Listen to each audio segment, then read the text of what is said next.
Viral pengendara Land Rover pukul mundur mobil lawan arah, masuk jalur kena pepet.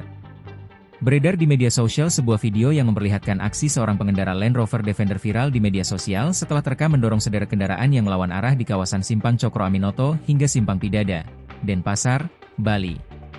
Peristiwa itu terjadi pada Sabtu, 10 Mei 2025, di tengah maraknya pelanggaran marka jalan walau petugas lapangan dari kepolisian setempat sudah memasang pembatas alias barrier. Pada kejadian yang diunggah akun Instagram _Mintang, memperlihatkan situasi lalu lintas padat akibat banyaknya mobil dan motor nekat mengambil jalur lawan arah. Akibatnya akses bagi kendaraan dari arah berlawanan menjadi terhalang dan menyebabkan kemacetan. Pengemudi Land Rover yang sekaligus menjadi perekam kejadian lantas mengambil tindakan.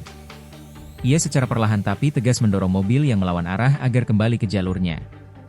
Gegara ruang untuk putar balik yang terbatas, beberapa mobil yang lawan arah menyenggol mobil lainnya yang tengah melaju di jalur benar.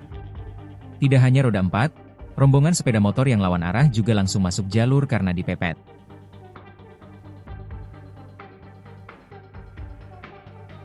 Download Tribun X sekarang, menghadirkan lokal menjadi Indonesia.